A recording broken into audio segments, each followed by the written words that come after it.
Okay, so this course has two analytical sort of mid stakes assignments.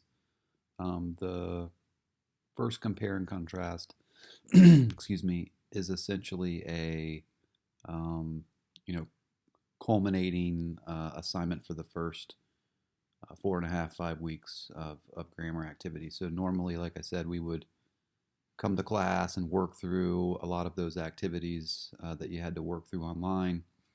And then we would more than likely do a little bit of a larger compare and contrast. I've got about 200 words here. I just actually cut a little bit out of each passage.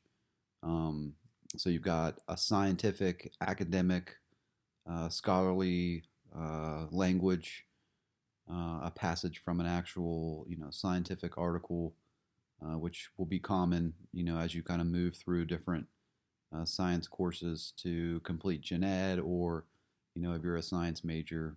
And then of course that kind of writing style is pretty common in a lot of other disciplines, depending on the genre. A lot of the research journal genres have a very similar style.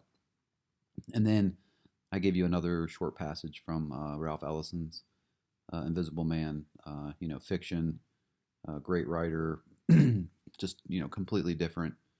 So the goal here is to first identify all of the parts of speech in both of the passages. Do the best you can.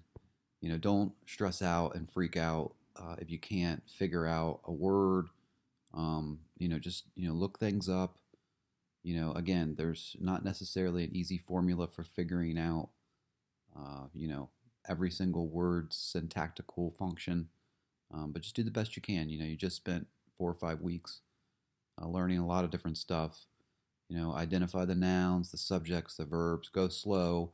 Take each sentence and in the passage and then just try to break it apart, right? Like find the subject and the predicate, right? The main thing, and then start to think, okay, well, what clauses and phrases are working off of that? Like what adjectives and adverbs and prepositional phrases and different types of clauses, um, are working off of the subjects and the verbs, and just do the best you can. With this particular compare and contrast, it might be good to actually quantify a little bit of the passage, like how many different nouns and adjectives and adverbs and phrases and things like that are in each passage, just to get a sense of what's happening and how the writers are using something to achieve some kind of effect. That's really the goal here. Each particular passage has a purpose, and the grammar and the syntax and the language function around that purpose. So just do the best that you can with the identification, and then use the questions to analyze the two passages and think, how are they different? Why are they different? What are they doing? And this will give you a really good taste of what you'll be doing in the final project, which, next week you'll start, working on your final project ideas and collecting passages like this and breaking them down just like this to say something larger about the writing style of a particular community or author. All right, so I hope this helps. Again, just do the best you can. You can miss some things in this. I'm not looking for perfection. I'm looking for some, facilitation of knowledge here. If you're able to identify most of these things, then I know you have a functional knowledge of grammar.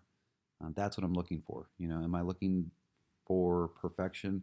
No, that doesn't even really exist. So don't stress about that. Just do the best you can. Go slow. Take each sentence. You got all week, and then there's a little reflection in there that lets you go back and review all of your grammar activities, and just tell me what you changed and how that helped you. And I'll spend the next couple weeks going back through and giving everybody some credit for those reviews. And if you have any questions, just let me know. All right, I'll talk to you soon.